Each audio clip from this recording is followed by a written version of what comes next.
2000년 전에 하나님의 아들이 선택한 사도들과 제자들에게 뭘 말씀하셨냐?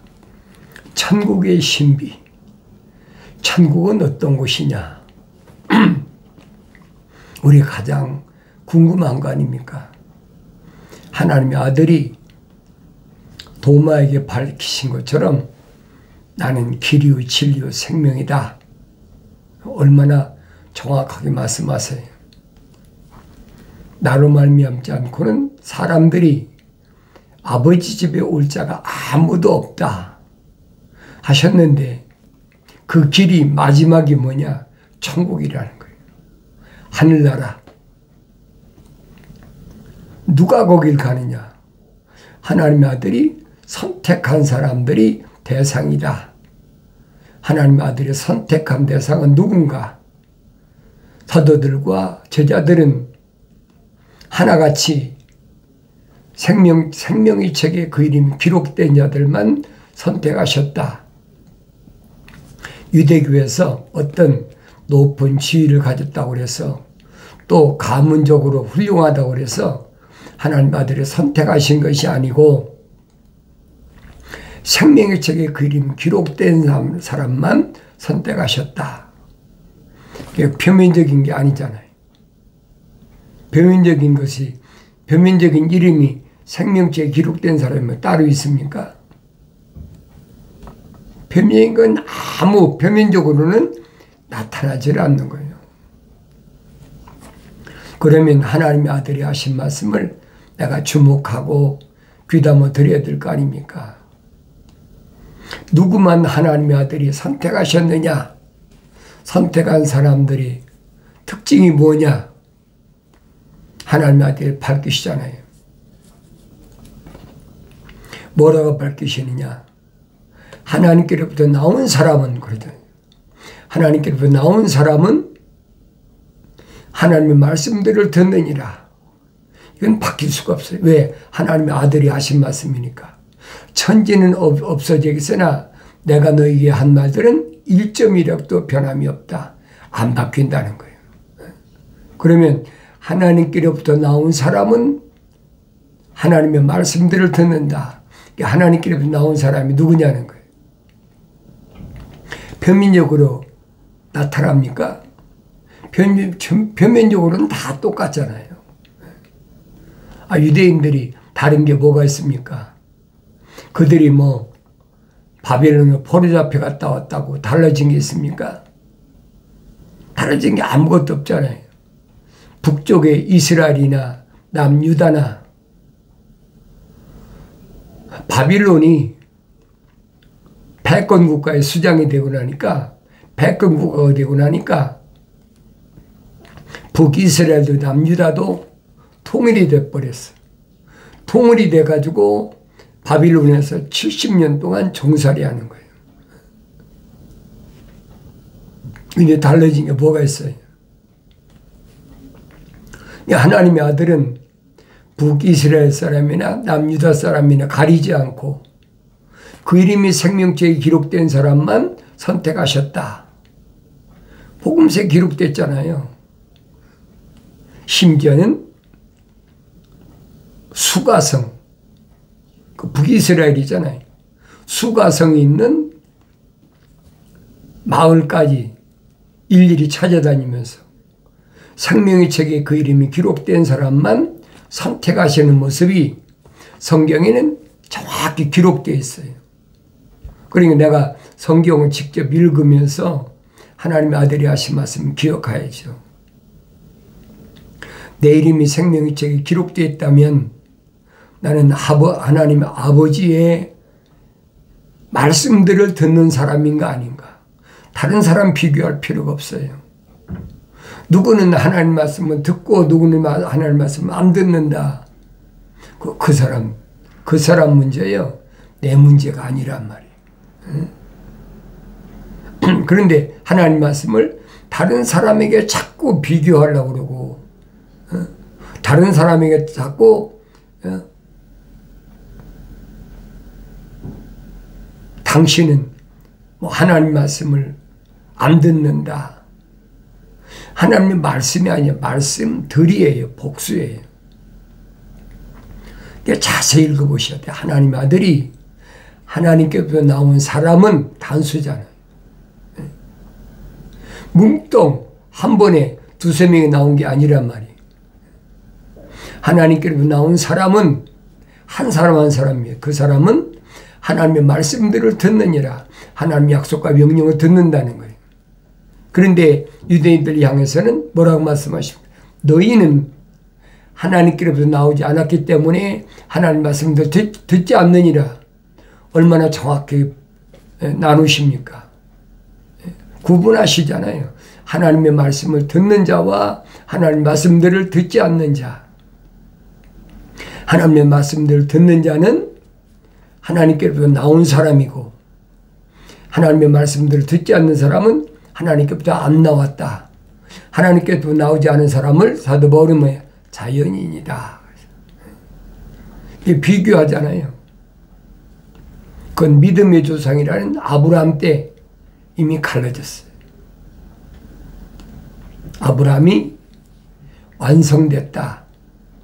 75세 때 갈대와 우르에서 부르심을 받을 때는, 그때는 하나님의 형상만 닮아서 미완성됐지요. 갖가지 어려운 시련을 겪으면서 창세기 17장에서 뭐라고 말씀하시느냐? 천사를 통해서 하나님 명령하시는 아브라함아, 난 내 앞에서 행하여 온전하라. 완성되라는 얘기예요. 너는 하나님의 형상만 닮았으니까 하나님의 모습을 닮아 완성하라는 거예요. 하나님의 그 명령이 떨어지고 나서 무슨 사건이 벌어졌나? 내가 믿음의 조상이라는 아브라함에 대해서 성경을 읽어야 될 거 아닙니까? 남들이 읽어놓고 이렇다고 저렇다고 그건 나하고 상관이 없어요. 내가 읽어야 돼. 왜? 아브라함이 믿음의 조상이라고 그랬잖아요. 믿음의 조상이다. 그러면 천사가 모세에게 나타나서 나는 아브라함에게도 하나님, 이삭에게도 하나님, 야곱에게도 하나님이다. 이것이 나의 영원한 일입니다. 그럼 아브라함에게는 어떤 하나님이셨나? 이삭에게는 어떤 하나님이셨나? 야곱에게는 어떤 하나님이셨나? 이것이 나의 영원한 이름이라고 말씀하셨으면 그 안에 다 포함됐다는 거예요. 성령 받고 읽어야 깨닫지요. 성경을 많이 읽어도 하나님의 명령대로 내가 읽었나? 내가 성령 받고 읽었나? 나 자신을 돌이켜봐야 될 거 아닙니까? 그런데 되게 성령 받았다 그러면 사도행전에 기록된 대로 뭐 불이 혀같이 갈라지고 급하고 강한 바람같이 와서 앉는 것이 진동을 하고 뭐 그래야 성령이 임했다. 사도행전에 그런 내용들이 있잖아요. 그러니까 꼭 그런 현상이 나타나야만이 성령이 임하시는 것으로 그렇게 알고 있다는 거예요. 그럼 여러분, 사도 바울이 성령 임할 때 무슨 진동이 일어났습니까? 무슨 불이 혀같이 갈라졌습니까? 아니잖아요. 근데 성령이 임하시는 것은 성경은 뭐라고 그랬느냐? 책망을 들으라는 거예요. 책망을 듣고 들었을 때 돌이키면 그때 성령이 임하신다는 거예요. 그게 성경적인 그 기준이 안 없어져요. 안 바뀌는 거예요. 사람마다 성령이 임하시는 뭐 방법이 여러 가지가 있죠. 그런데 성경에서는 어떤 일어나는 현상이 문제가 아니라 하나님의 말씀을 책망으로 들으라는 거예요. 사울도 똑같잖아요. 책망으로 들려졌잖아요. 사울아, 사울아. 같이 간 동료들에게는 왜 안 들려졌습니까? 같이 간 동료들은 왜 눈이 소경이 안 됐느냐 이 말이에요. 그렇게 하지 않으면 사울이 거꾸로질 사람이 아니거든요. 그에 부르시고 주여 누시나이까? 나는 내가 핍박하는 예수다. 네가 왜 날 핍박하느냐? 책망하시잖아요. 틀림이 없어요. 그러니까 사울이 뭐라고 합니까? 주여 내가 어찌하오리까? 어찌하오리까? 방법을 묻잖아요. 다마스카스로 가라. 그러니까 같이 온 동료들의 부축에 의해서 그때 다마스카 성읍에 거의 다 가까이 갔을 때니까 그래서 집가라는 곳에 유다의 집에 가서 3일 동안이나 금식하면서 그동안 자기가 어떻게 살아왔나 돌이키는 거죠. 돌이키니까 눈에서 비늘 같은 것이 떨어지고 그게 보이기 시작하는 거예요. 아, 이게 뭔가. 이전에 내가 그렇게 이리 뛰고 저리 뛰고 그저 물불을 안 가리고 예루살렘에서 집집마다 찾아다니면서 유대인들은 사울이 일당이 뭐예요? 공포의 대상이에요. 언제 들이닥칠지 몰라.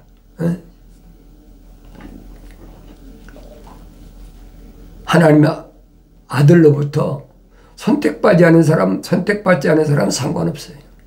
그런데 하나님의 아들로부터 선택받은 사도들이나 제자들은 사울이 뭐예요? 사울의 일행이 공포의 대상이란 말이에요. 그 책망받고 돌이켰을 때 약속하신 성령의 부으심을 받았다. 가장 정확하게 내가 쉽게 분별할 수 있는 대상이 바울 아닙니까? 그래서 하나님의 말씀은 1.1획도 변함이 없다. 아무나 책망 안 하시잖아요. 예루살렘에 있을 때 언제 사울이 혼자 집집마다 찾아다녔습니까? 아니잖아요. 그 젊은이들 일행이 있어. 그런데도 그들은 스데반 집사를 돌로 쳐 죽였는데도 아무런 이상이 없잖아요.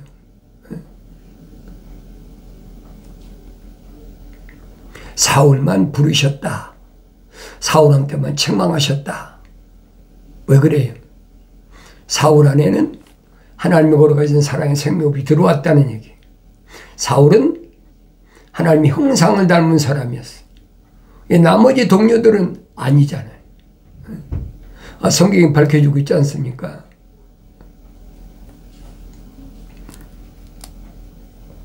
그래서 사울은 자기 모습을 성령 받기 전에 자기 모습을 어떤 모습이라고 그랬느냐? 만삭되지 못한 자와 같은 나였다. 10달 돼야 완성되잖아요. 만삭되지 못한 자와 같다니까 미완성됐다는 거지. 하나님의 형상만 닮았다는 거예요. 하나님의 모습을 닮아 완성돼야 되는데 하나님의 형상만 닮았다. 그러니까 미완성됐을 때 내가 예루살렘에서 얼마나 악행을 저질렀는지 솔직히 다 고백하잖아요. 숨기는 게 아니에요. 과거에 내가 성령 받기 전에 어떤 나의 그릇된 일이든지 숨길 필요가 없는 거예요. 왜? 하나님을 여러분 보세요. 하나님을 올바로 한다면 숨긴다고 숨겨지겠습니까? 하늘은 하나님 아버지의 보좌고 땅은 그분의 발등상인데 어디를 숨기겠습니까? 무엇을 숨기겠습니까? 어리석은 사람은 숨겨서 뭐가 되는 줄 알고 있거든요.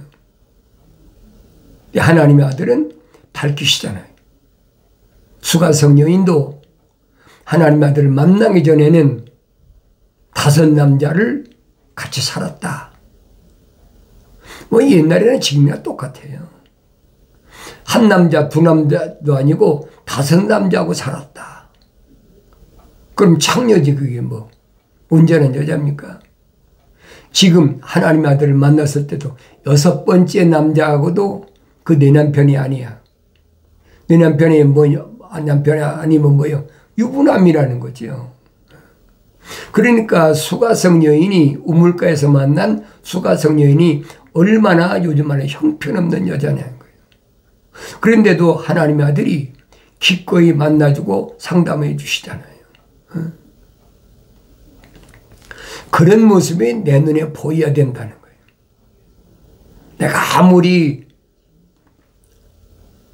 죄가 많더라도 내 안에 하나님의 거룩한 사랑이 들어온 사람은 하나님의 아들이 십자가에 죽으심을 통해서 깨끗하게 다 죄사함을 받는다는 거예요. 이게 원리잖아요. 같은 유대인들이, 표면적으로는 같은 유대인들 아닙니까? 그런데도 하나님의 아들이 뭐라고 말씀하십니까? 나는 세상을 위하여 기도하지 않습니다. 그리고 혼돈하는 거예요. 그런 하나님의 생명의 책에, 하나님 아버지의 생명의 책에 그 이름이 기록된 사람들에게, 사도들에게, 제자들에게 주님이 다시 오실 거 말씀하시면서 천국은 어떤 곳이냐 말씀하시잖아요. 그때 천국은 등불을 들고 신랑을 맞으러 나간 10명의 처녀들과 같으니라. 신랑을 맞으러 나간 10명의 처녀. 유명한 비유 아닙니까? 그들 가운데 5은 현명하고 5은 어리석더라. 5은 현명하고 다른 어리석더라. 그런데 어리석은 처녀들은 등을 가졌으나 그랬죠. 등과 함께 기름을 가지지 아니하였다. 등만 가지면 뭐 할 겁니까? 등 안 가지는 건 똑같이 다른 게 뭐가 있어요? 등을 가졌어도 불이 안 켜지면 깜깜한데 길이 안 보이고, 등을 안 가졌어도 깜깜한데 길이 안 보이는 건 내내 마찬가지예요. 그러니까 어리석다 하는 말이 무슨 말인가 아셔야 돼요. 등만 가진 처녀는 어리석은 처녀다.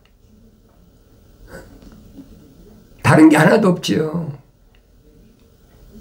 그런데 현명한 처녀들은 그랬죠.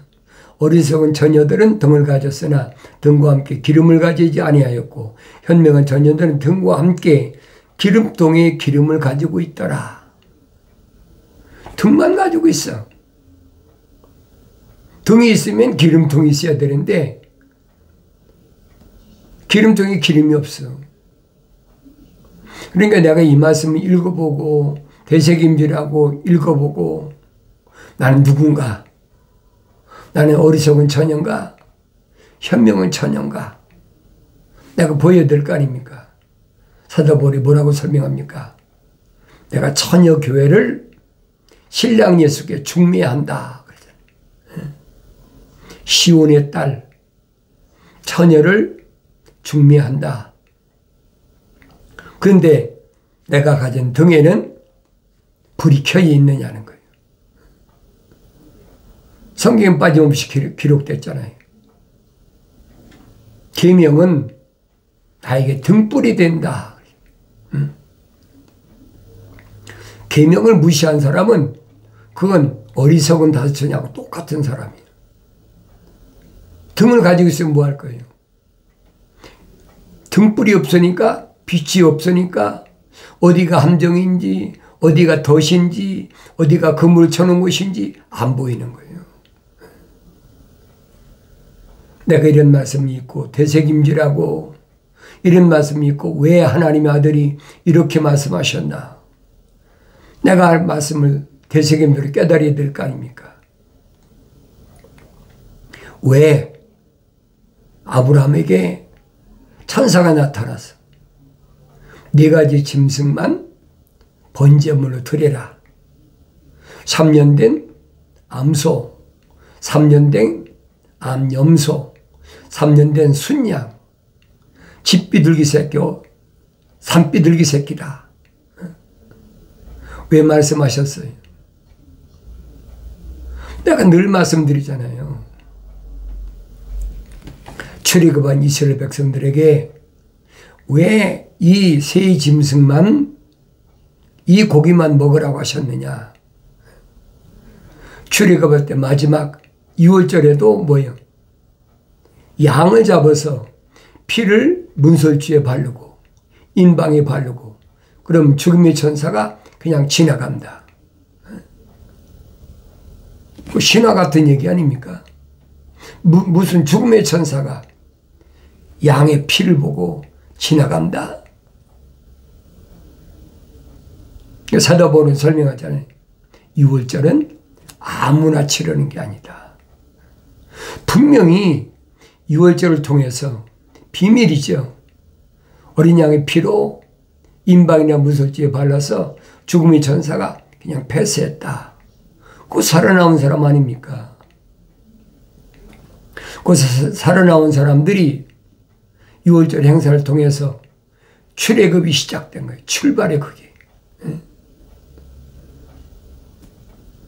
6월절은 아무나 치르는 게 아니에요. 6월절 행사를 통해서만이 출발이 시작된 거예요. 무슨 출발? 출애굽이 시작된 거예요.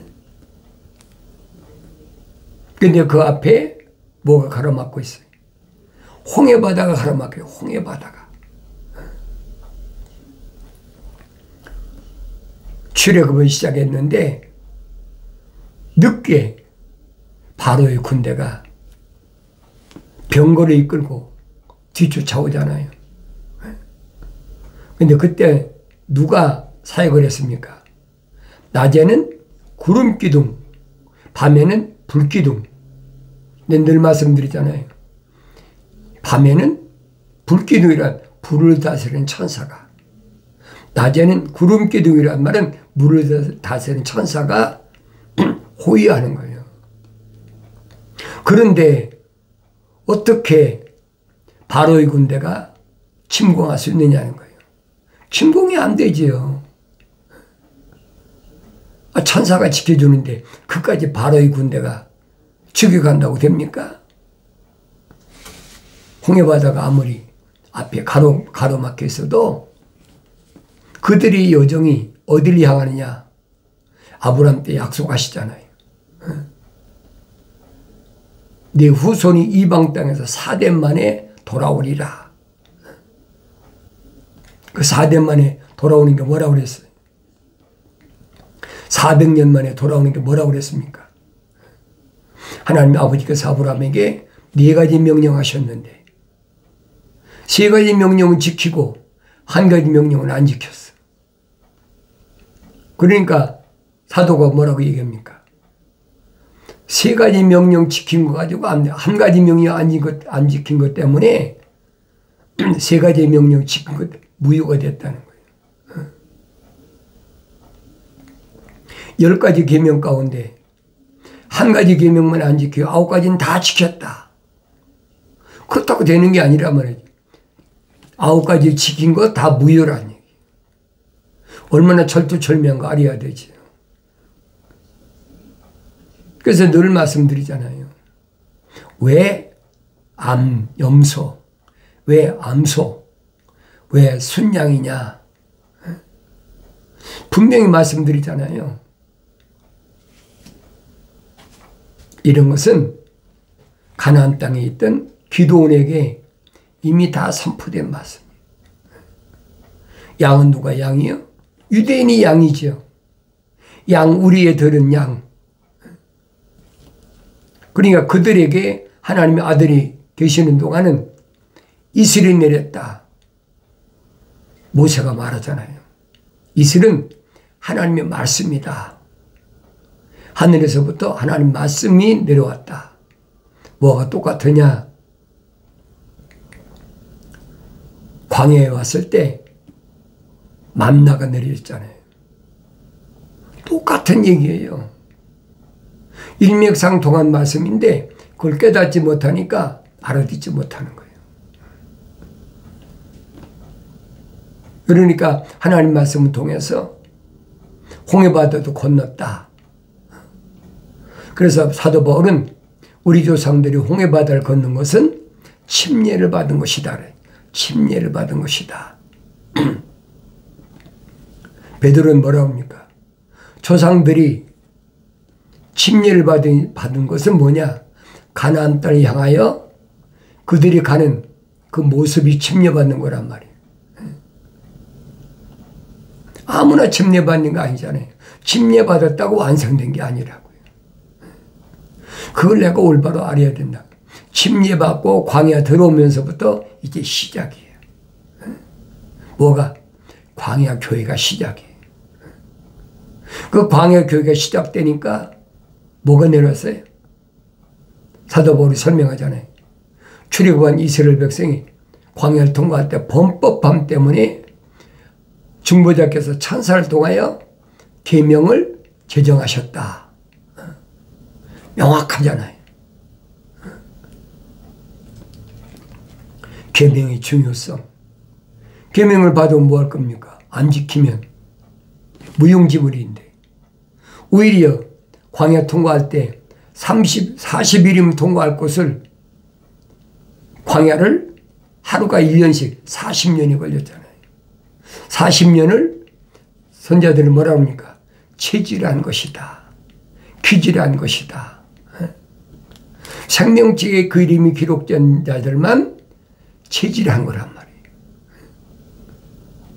하나님의 생명책에 이름이 기록돼서 뭐 할 겁니까? 모세 안 봤습니까?